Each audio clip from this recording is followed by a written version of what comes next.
Where did Kody Brown's finances actually end up?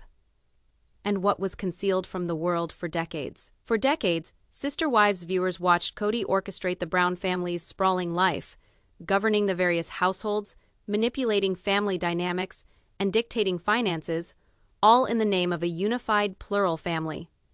We witnessed arguments about money, property, and priorities. We witnessed the tears, the fights, and the absurd budgets.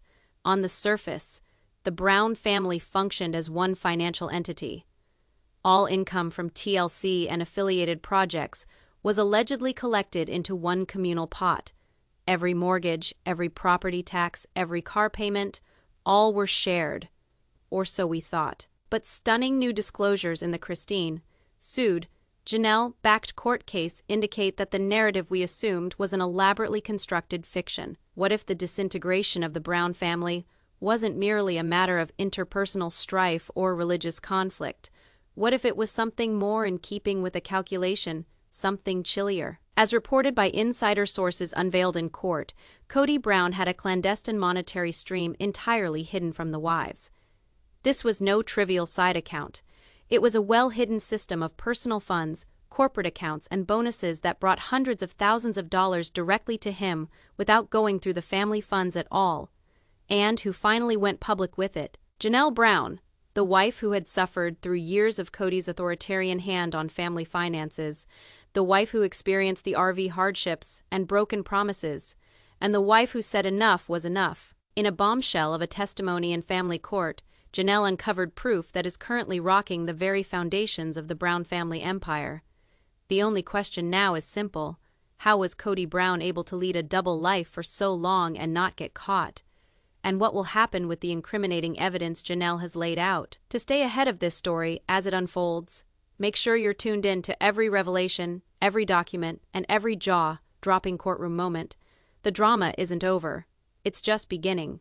The courtroom was tense the morning Janelle stepped up to give her testimony. For years, she had been portrayed as the quiet, compliant wife, the one who accepted Kody's decisions, no matter how restrictive or financially punishing. But off camera and out of sight behind the cameras and scripted narratives, Janelle had been accumulating evidence, receipts, bank statements, and in-house records that told an entirely different story from that Kody shared with the outside world. The court battle was sparked when Christine started divorcing Kody, insisting not only on her independence but also on an open book regarding the finances of the family. What began as a request for joint paperwork grew into something much more substantial. Attorneys soon discovered that the Brown family's official records captured only half the picture. Janelle, a longtime suspect of irregularities in the family finances, was contacted by Christine's legal team to testify. She had to decide whether to stay quiet and be an accomplice or come forward and reveal the truth. Year after year of frustration played a role in her decision. Janelle had suffered the financial burden of holding multiple properties, financing the family business, and overseeing household expenditures, yet being denied access to money and having finances controlled by Kody with no say in the matter. More than once, she'd been refused essential resources for her children under the excuse of tight budgets, as Kody supposedly spent indiscriminately from secret accounts. It wasn't just a matter of money. It was about trust, respect, and openness, or lack thereof. Janelle realized that if she wanted any hope of fairness for herself and her children, she had to reveal Kody's secret financial life. And the courtroom would be the theater for a tale no one had ever seen before, a tale of deception, betrayal, and the extremes one man went to in order to dominate a whole family. As the judge summoned the court to order, Janelle's opening remarks set the tone for what would become one of the most explosive depositions in the history of Sister Wives. "Your Honor," she said, her voice firm but shaking with emotion, "what I am going to show you is not about money. It is about truth, accountability, and the right of all members of every family to know what has been going on behind closed doors for decades." The court came closer, and the viewers at home would learn soon that the Brown family cohesion was a myth.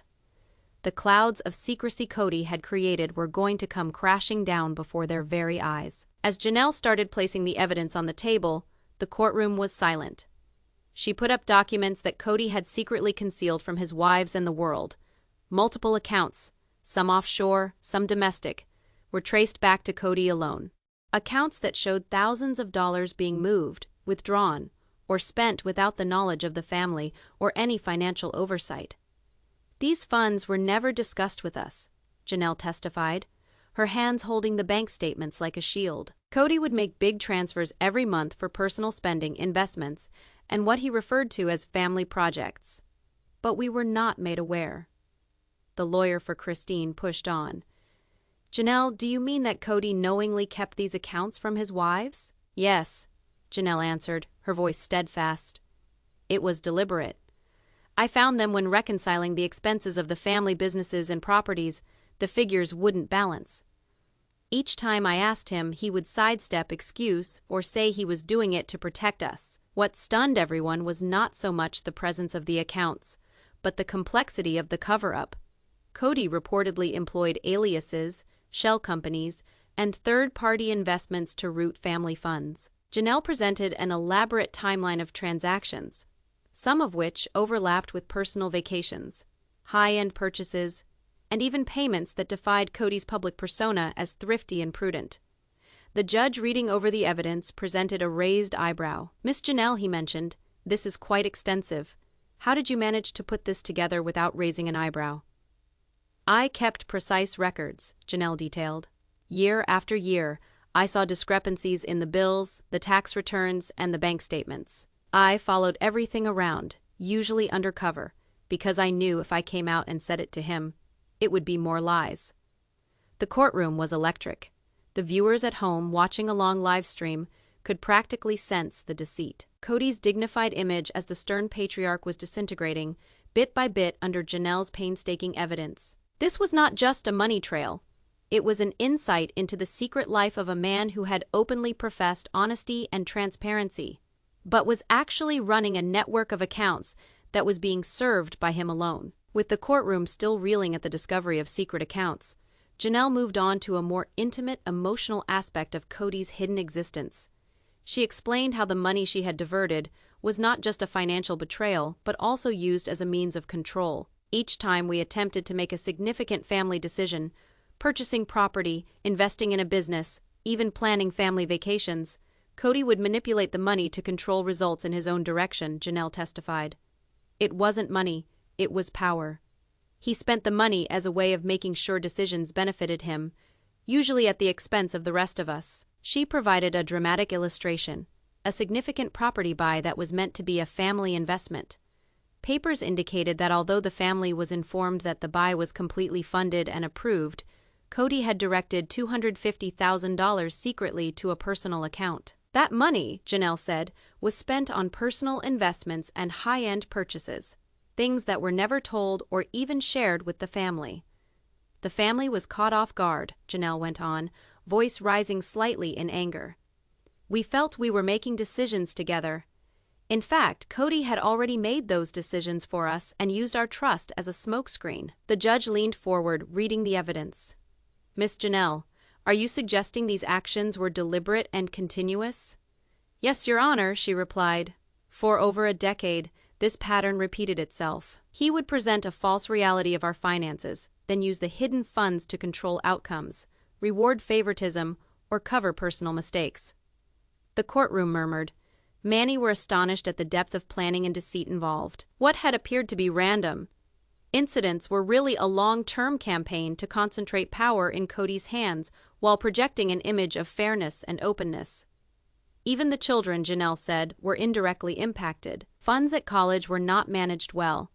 Upgrades to properties were not made on time, and some family projects were undone, all in the name of Cody's secret financial manipulation in favor of personal interests over the well-being of the entire family. It was apparent by now that money was not what the story was about. It was about eroded trust, family dynamics manipulated, and secret power exercised by Cody by keeping his finances private. As courtroom drama built to a climax, Janelle revealed the next in a series of secrets in Cody's life. Personal recordings and telephone calls which left everyone standing there in stunned silence. These aren't just documents or financial statements, Janelle declared. These are real-time conversations, messages, and recordings that show how Cody orchestrated his double life while pretending everything was above board. The courtroom screen flickered to life as sound bites were played. One recording featured Cody talking to one of his close colleagues about a side real estate investment, ordering in clear terms that it be kept from his wives. The tone was specific and intentional, showing how he separated his finances to have control and secrecy. Observe the tone of his voice, Janelle told the judge. He speaks of the other wives like they are impediments to his scheme, not members of the family. It is manipulation with a veneer of familiarity.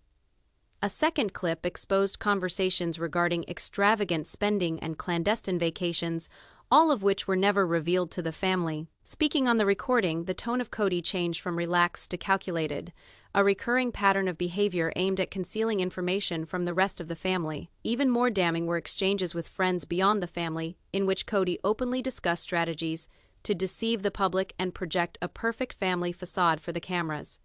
These tapes ran counter to the wholesome, harmonious family facade that the show's viewers had been trained to believe in. Janelle stopped, allowing the weight of the evidence to absorb. These tapes demonstrate that Cody knew precisely what he was doing. This was not an accident or a slip of the tongue.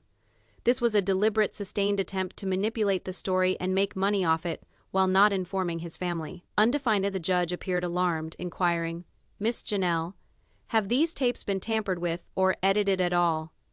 "No, Your Honor," Janelle confirmed. "These are original documents straight from my own collection and communication history. We have digital authentication to prove their legitimacy." Gossip filled the courtroom. The proof wasn't financial or strategic, it was personal. It uncovered a depth of deceit beyond figures, invading the core of the family's trust, emotional relationships, and public image. The courtroom, already charged by the revelations, became even more electric as attention turned from documents and recordings to human toll of Cody's secret life. Janelle, calm but clearly shaken, started explaining how the family had been affected on a deeply intimate level by Cody's secret behavior. "Your Honor, this is not merely about money or secret properties." She readied herself to continue, her voice firm but weighted with emotion. "It is about betrayal, trust, and manipulating those who are supposed to be his allies.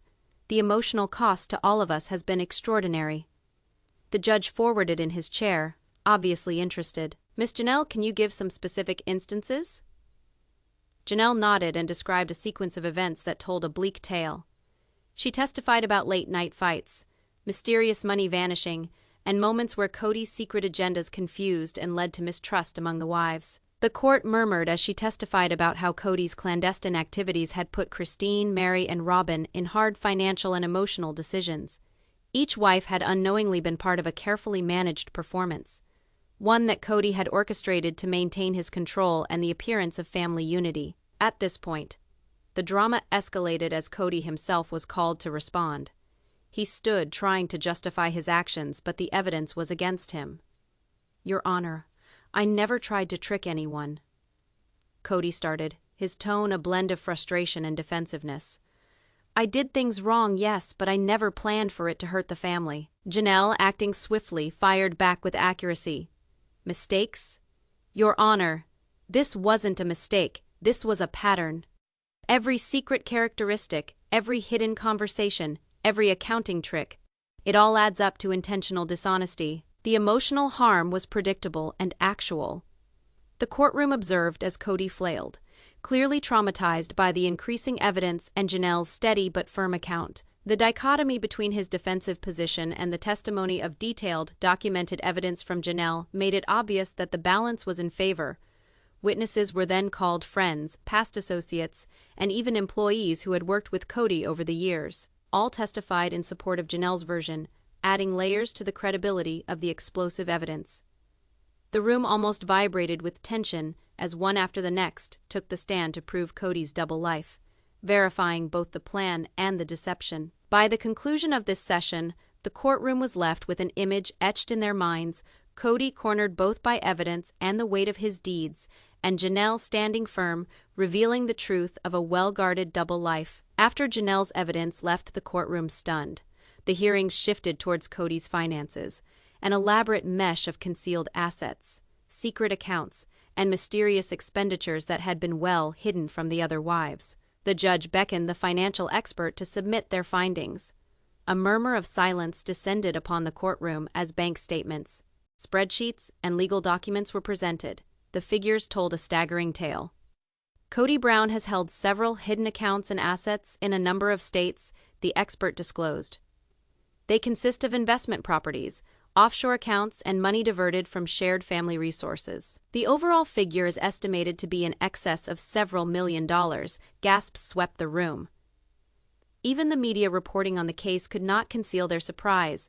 The perfection of Kody's hidden financial existence was now out in the open, leaving no speculation. Janelle leaned forward, her placid demeanor concealing the ferocity of her next step. "Your Honor, it is not about numbers. Every one of these accounts, every piece of concealed property, is a betrayal of trust. Kody's actions compelled us into choices without our awareness. Choices that impacted our livelihoods, our homes, and the futures of our children." The court then entered a timeline, listing transactions made over the last 10 years. It revealed money transferring from shared family funds into accounts that were never revealed, buys made without our permission, and properties registered in the names of people who were unknown to the other wives. The effect was instant. Christine and Meri looked at each other, their faces a blend of anger, shock, and vindication. Robyn, sitting in silence, appeared torn between shock and defensiveness, knowing her part, active or passive, would now be questioned. Kody, on the other hand, was growing more flustered. Efforts to explain or rationalize the transfers were deflated by overwhelming documentation. Every denial was met with irrefutable evidence. The courtroom mood became charged when it was clear that the financial risk could have grave legal and personal ramifications. Next was the bombshell. Janelle dropped one of Kody's most brazen plots, a secret investment property, bought in a relative's name, that had been bringing in significant rental funds over the past years. This single piece of property generated more than $500,000 in secret income, which was unknown to the family. "Your Honor," Janelle said, "Kody's willful concealment of assets isn't merely a matter of money. It is a betrayal of the trust that forms the fabric of this family. Each dollar stashed away, each secret asset bought, indicates a scheme of dishonesty with the purpose of dominating and manipulating those he committed to share his life with." The judge, having finally realized the extent of the case, ordered a short recess. While the courtroom cleared for a moment, murmurs circulated among observers and reporters. The repercussions of this session would fill front pages for weeks. As the trial resumed, the mood was charged. The public had already caught a glimpse of Kody's secret financial universe. But Janelle was about to reveal the next tier, the complicated web of private relationships that had driven his deception. Janelle drew a deep breath, her voice firm but authoritative. "Your Honor, the financial fraud is irrevocably linked with the personal betrayals that have transpired. Kody has cultivated covert alliances, relationships that played on trust and took advantage of the closeness of the family." The court gasped as one. The judge leaned forward, obviously interested, as the story unfolded. Janelle disclosed that Kody had had intimate covert dealings with some business partners who served as intermediaries to his financial lies. These were not casual friends. They were trusted counsel who helped to keep assets hidden and even directed decisions regarding the family houses and assets. But the revelations didn't end there. Janelle meticulously presented evidence illustrating Kody's participation in clandestine personal deals with individuals outside of the immediate family. Text messages, emails, and testimony from witnesses proved that some of these relationships were closely interlinked with financial choices, obscuring the difference between personal trust and money exploitation. The courtroom responded with a combination of shock and incredulity. Media cameras trained tightly, aware that the tale they were observing would swamp headlines for weeks. Christine, Meri, and even Robyn sat in aghast silence, the look of betrayal evident on their faces. Janelle took a moment, allowing the magnitude of her words to sink in. "This isn't about money," she went on. "It is about manipulating trust, exploiting love, and betraying vows. Each of the secrets that were kept, each of the concealed affiliations, was meant to do Kody good at the expense of those who had faith in him." Kody, sitting on the defendant's bench, squirmed uncomfortably. His defense efforts seemed practiced but unconvincing. The evidence and witness testimonies Janelle had given left little space for counter-argument. Every disclosure drew a more detailed picture of a man who had methodically arranged a double life, interweaving personal and financial deception into a tapestry impossible to overlook. Then there was the most searing piece of evidence, a confidentially written letter by Cody himself, giving instructions on keeping it under the hat and controlling the flow of information to family members. The letter outlined in graphic detail how he planned to employ both personal charisma and calculated deception to control the family's perception while pursuing his clandestine financial activities. The judge held up the letter, allowing its contents to echo throughout the courtroom. "This," the judge said, "is a willful and concerted attempt to deceive those closest to you." The implications are serious, both legally and ethically. The disclosures were the turning point. The emphasis changed from figures and finances to the relational and emotional implications of Cody's deceit. Janelle's measured delivery had revealed a truth that extended far beyond what people could ever have dreamed. A dual existence that eroded trust, shattered family cohesion, and left a trail of deceit running through the whole sister-wives' home. The courtroom was charged when the judge banged the session into session. All eyes were on Cody, firmly sitting in his chair, and Janelle poised and unflinching. What was soon to become apparent would be one of the most discussed moments in sister-wives' history. Janelle started, her voice steady but unyielding.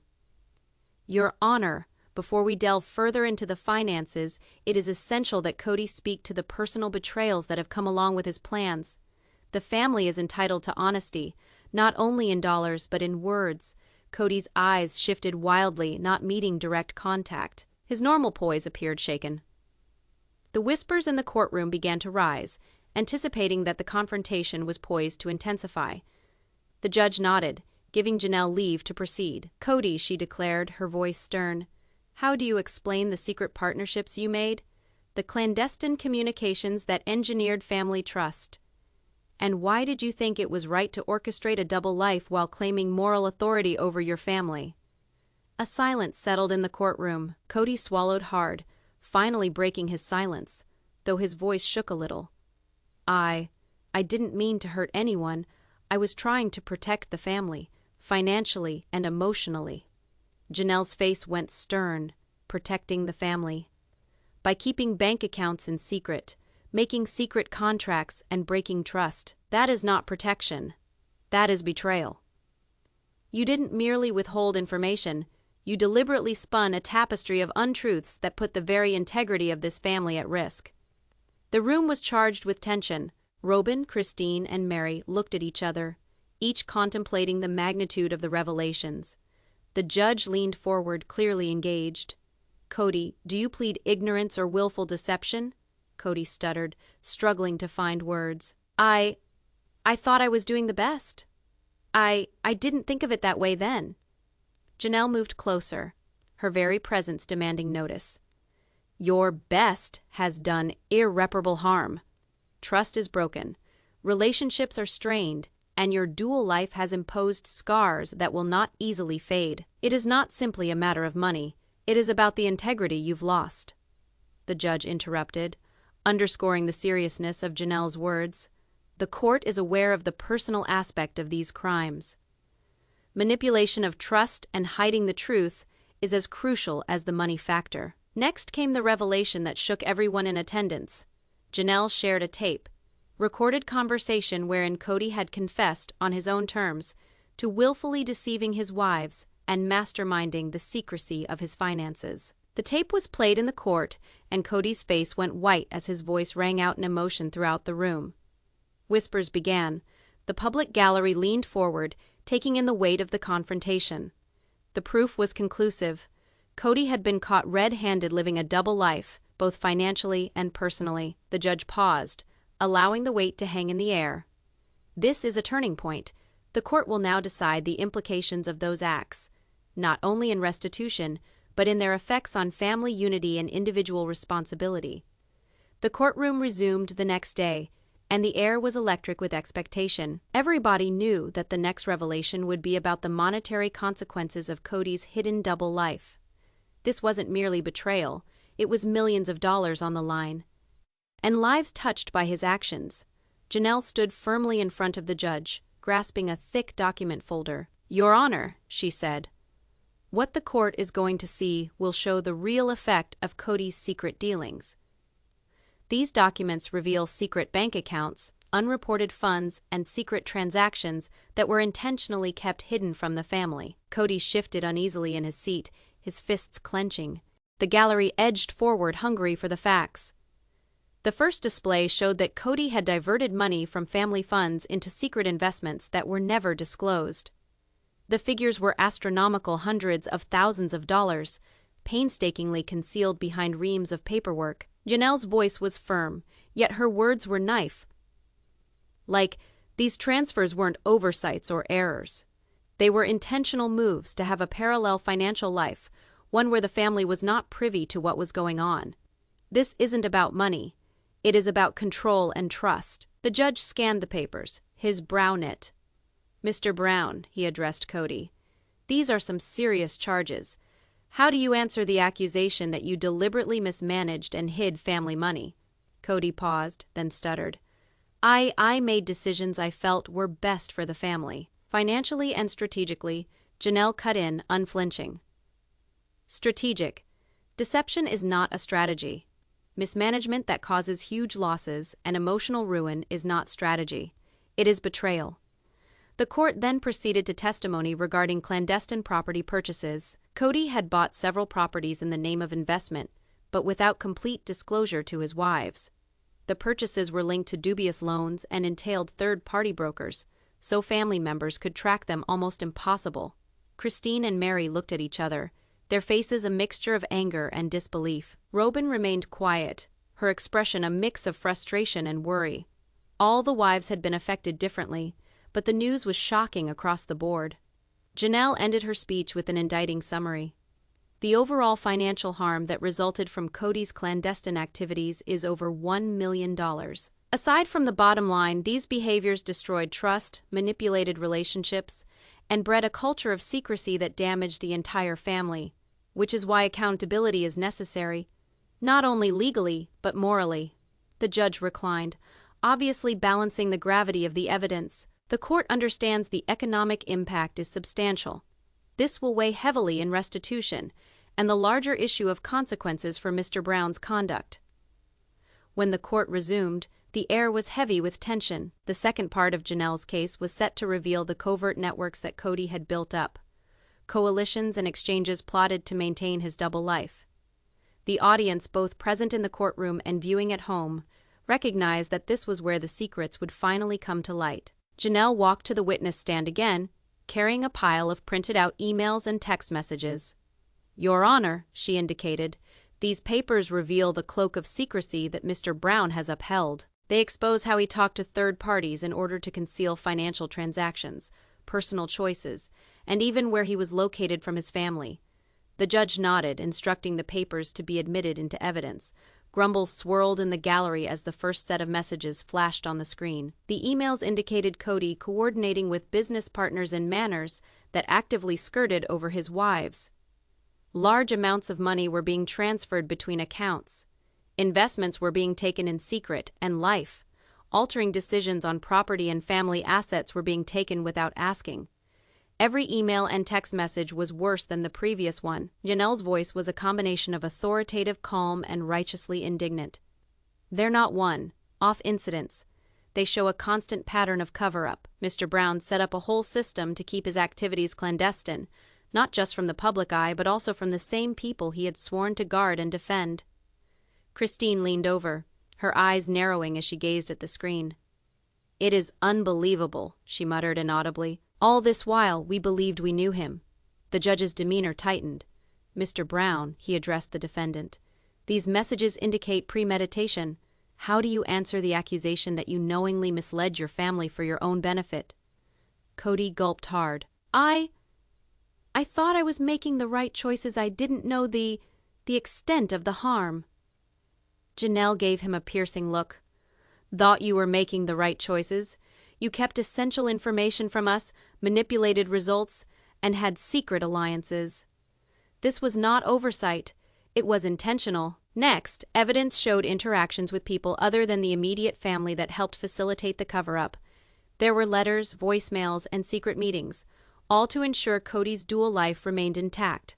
One of the most astonishing messages was from a real estate agent who had been told to keep some of the purchases secret from the wives. The courtroom fell silent, the burden of the evidence weighing heavily on all present.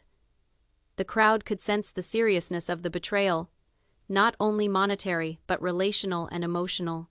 Janelle recapitulated the evidence succinctly. The double life led by Mr. Brown depended on secrecy, manipulation, and the complicity of others.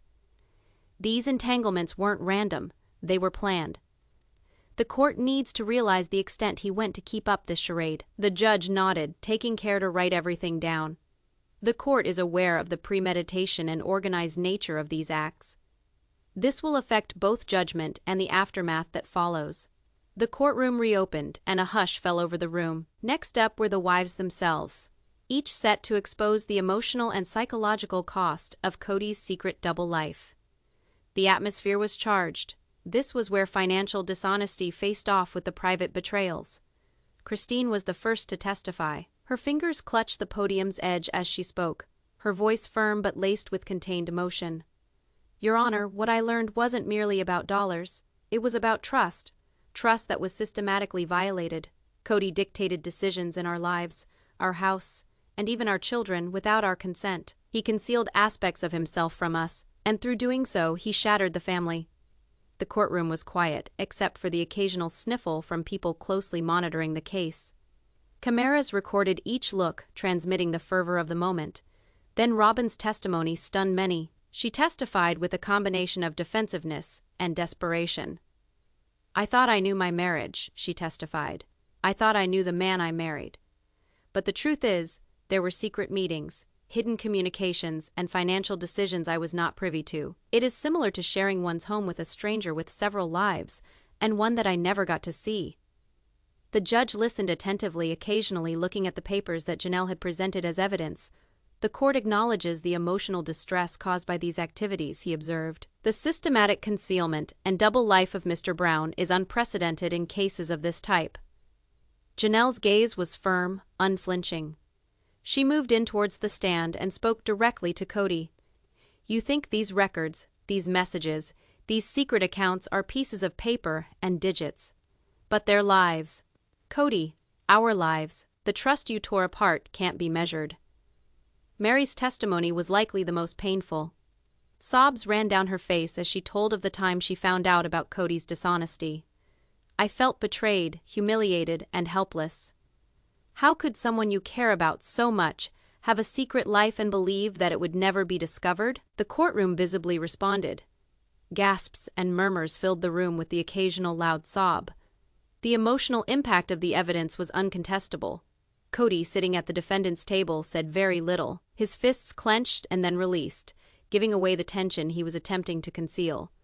But his tone shifted when the wives started to outline the personal consequences of his behavior, the birthdays missed, vacations taken in secret, and manipulations that had broken the family apart. One by one, the wives exposed the human toll of Cody's lie. Janelle concluded her testimony with a telling aside. "This is not about money or secret accounts. It is about being held accountable. It is about confronting the truth you hid for so many years. And now, that reality cannot be denied." The judge nodded gravely. "The court recognizes the severe emotional harm caused. These hearings will bear heavily on the case. Mr. Brown, your actions have not only monetary but harsh emotional repercussions." As the court reconvened, every focus was taken away from emotional testimony and put on cold, hard figures. Janelle's team had carefully tracked down each secret transaction, offshore account, and unreported income that Cody had tried to hide. The tension was palpable, as if electric, as the judge readied himself to sort through the evidence that would potentially tear apart Cody's financial situation. The initial revelation left everyone agog. Cody had secretly poured more than $1.2 million into a private account in the name of a fictitious business entity without disclosing it to any of the wives. Janelle brought out the paper trail with detail, demonstrating a series of deposits, transfers, and even mysterious withdrawals that spoke of deliberate cover-up. "These are not oversights or errors," Janelle stated. "This is a conscious attempt to hide personal profit from family responsibility." The courtroom hushed. Attorneys leaned forward, taking notes, while Cody's legal team fidgeted in their seats, The size of the secret finances was a record to date in the sister-wives saga. Then Janelle revealed the reckless spending Kody had done in secret from the wives. Fancy vacations, expensive cars, and houses bought under shell companies were all connected to his clandestine existence. Every dollar spent was in secret. She testified, referring to the paperwork shown on the courtroom monitors. And every secret spent dollar is a betrayal of trust. The expression of the judge became grimmer. The court finds these financial transactions disconcerting. The trend speaks of deliberate concealment and calls into doubt fiduciary responsibility. Meri, seated in the front row, gripped the hand of her lawyer. "It is okay to disagree on money," she whispered, as if to herself, "but it is another to realize that your partner has been secretly stashing millions while making out that everything is okay." Robyn's eyes frantically scanned the room. Even she couldn't conceal her astonishment at the extent of Kody's clandestine financial transactions. The papers exposed loans she had unknowingly co-signed and investments she had no knowledge of, choices that would affect her for years to come. Janelle's last presentation was the clincher, A-line. By-line account of how Kody had shunted money to fund a second, secret batch of business ventures, supposedly connected to clandestine relationships outside the family. "It is not just mismanagement," she said decisively. "It is fraud on a scale that has put the entire family's financial and personal health at risk." The judge hesitated, reading through the evidence, then spoke to the room. "Mr. Brown, the court is aware of the seriousness of these revelations. The hiding of financial assets and intentional misrepresentation is both legal and moral wrongdoing. The consequences will be serious." Kody, for the first time that day, visibly stumbled. His normally calm composure cracked, and he seemed to shrink in his seat as the gravity of the repercussions dawned on him. The wives exchanged subtle looks of triumph and relief. Janelle's masterful revelation of Kody's double life, first emotionally, now financially, had built an impenetrable case. The crowd, both in the courtroom and on the internet, was viewing an historic breakdown of a patriarch who had long appeared unassailable. The courtroom was filled to capacity, all seats occupied by family members, attorneys, and reporters waiting for the ultimate verdict. Following weeks of testimony, papers, and disclosures, the court looked to the judge as the day of judgment dawned. The air was tense with anticipation. No one had the slightest idea what was to come, but they could feel it. The judge cleared their throat, read through the massive file of evidence, and started talking. Having examined all testimony, financial statements, and corroborated evidence submitted, the court holds that Mr. Kody Brown's concealment of assets, intentional misrepresentation, and clandestine financial dealings constitute willful deception and fraud against the family. A silence dropped over the room. Kody's face grew grim. His pride, so evident in previous proceedings, had disappeared. The judge's condemnation was so massive there was no room for misinterpretation. The court directs Mr. Brown to turn over all disputed bank accounts, real properties acquired under secret entities, and all assets acquired from misrepresented contracts. The judge went on. In addition, restitution shall be given to each injured wife to compensate them for their loss and damages suffered through such acts. Janelle's face was a blend of relief and satisfaction. She had struggled endlessly to reveal the truth, and justice, at last, was within reach. Meri and Christine's eyes shone with silent victory. They had braved betrayal and manipulation but stood firm together to challenge deceit. Kody, white and tight, could hardly look anyone in the eye.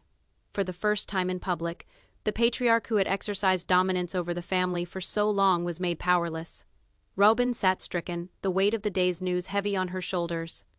Outside the courtroom, camera flashes illuminated the area and reporters jostled to record every utterance. Kody Brown's double life, once clandestine, now completely out in the open would command the headlines and social media for weeks.